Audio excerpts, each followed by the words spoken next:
Sahara, le Conseil de sécurité vote une résolution qui met l'Algérie au pied du mur.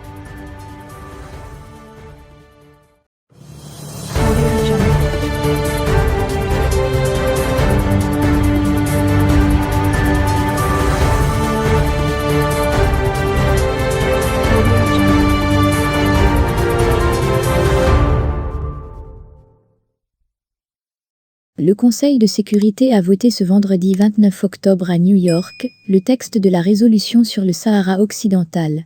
13 pays ont voté pour le texte. Sans surprise, la Russie s'est abstenue. En revanche, la Tunisie a fait sensation en s'abstenant aussi, s'alignant ainsi sur le régime algérien, que le Conseil met au pied du mur.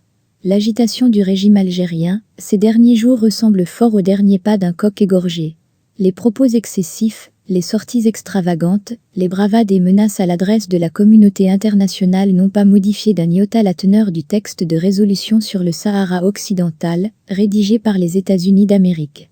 La version préliminaire de la résolution est la même que le texte définitif qui a été voté, ce vendredi 29 octobre, au Conseil de sécurité par 13 voix pour et 2 abstentions, celles de la Russie et de la Tunisie.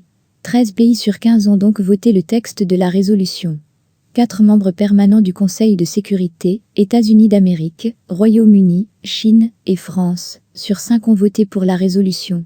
Et 2 pays africains sur 3, le Niger et le Kenya, ont voté pour la résolution, l'Algérie n'ayant pas réussi à entraîner, dans son bloc Niamey et Nairobi, en dépit d'un forcing acharné. En revanche, et c'est là une surprise, la Tunisie a choisi le camp de son voisin de l'Ouest.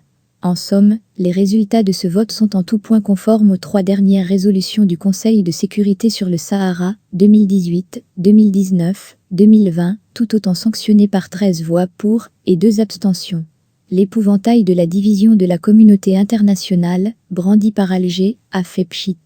Une semaine jour pour jour avant le vote de la résolution, l'Algérie a distribué une note officielle aux membres du Conseil de sécurité, y affirmant qu'elle n'allait pas participer aux tables rondes et que sa décision était irréversible. Dans une déclaration à l'agence de presse algérienne APS, Amar Belani, responsable dans le ministère algérien des Affaires étrangères et porteur d'un titre pompeux, celui d'envoyé spécial chargé de la question du Sahara occidental et des pays du Maghreb, a affirmé « Nous confirmons notre rejet formel et irréversible de ce format dit des tables rondes et nous avons instruit notre représentant permanent à New York à l'effet de notifier cette position du gouvernement algérien au président du Conseil de sécurité en lui demandant de faire circuler la note verbale en question à tous les membres du Conseil. » Et dans la résolution, le Conseil de sécurité exhorte l'Algérie à participer au processus politique, matérialisé par les tables rondes. Cela signifie donc, en premier lieu, et en toute clarté, que les gesticulations et la voix du régime algérien sont insignifiantes pour la communauté internationale.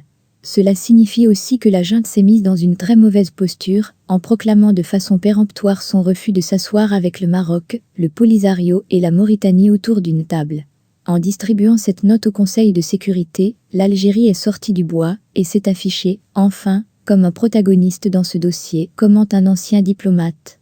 La première action concrète du nouvel envoyé personnel du secrétaire général de l'ONU, Staffan de Mistura, consistera à appliquer les recommandations du Conseil de sécurité en relançant le processus politique. Or, la relance du processus politique est consubstantielle aux tables rondes auxquelles doit participer l'Algérie. Désormais, les feux des projecteurs seront braqués sur l'Algérie, qui sera la partie bloquante de toute solution au conflit du Sahara au cas où elle persisterait dans son obstination à ne pas participer aux tables rondes. Et si elle reconsidère sa position, ce sera là une énième humiliation pour ce régime, qui accumule les revers et les manquements à ses engagements. Dans l'un ou l'autre cas, le royaume du Maroc se trouve dans une position confortable. Aucune mention d'El Guerguerat. La nouvelle résolution du Conseil de sécurité sur le Sahara proroge d'une année le mandat de la MINURSO jusqu'au 31 octobre 2022. En ce qui concerne la teneur de la résolution adoptée par le Conseil de sécurité, elle est largement satisfaisante pour le Royaume du Maroc. Le Conseil de sécurité exprime sa profonde préoccupation suite à la rupture du cessez-le-feu. Mais aucune date relative à cette rupture du cessez-le-feu n'est précisée.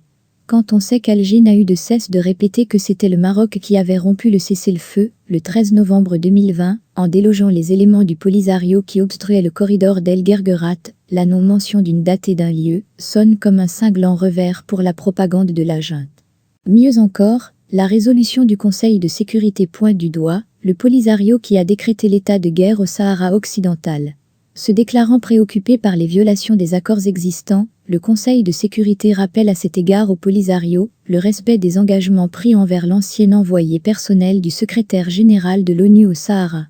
Quant au fameux statu quo à la pacification d'El Guerguerat par les FARC, brandi par le régime algérien, comme une condition sine qua non à la relance des négociations, non seulement le Conseil de sécurité ne lui accorde aucun intérêt, mais le nom même d'El Guerguerat n'est pas cité une seule fois dans la résolution. Autre point qui ne va pas plaire au régime algérien, c'est la demande expressément formulée par le texte de la résolution au sujet du recensement des réfugiés dans les camps de Tindouf. À ce sujet, l'Algérie et le Polisario se sont toujours opposés au recensement des populations, supposément réfugiées à Tindouf, annonçant des chiffres fantaisistes et hypertrophiés. À l'instar des précédentes résolutions du Conseil de sécurité, aucune mention n'est faite à un référendum d'autodétermination. Cette option est donc définitivement enterrée par la communauté internationale. C'est l'esprit de réalisme, de compromis et de pragmatisme qui prévaut désormais, comme unique voie à une solution au conflit du Sahara.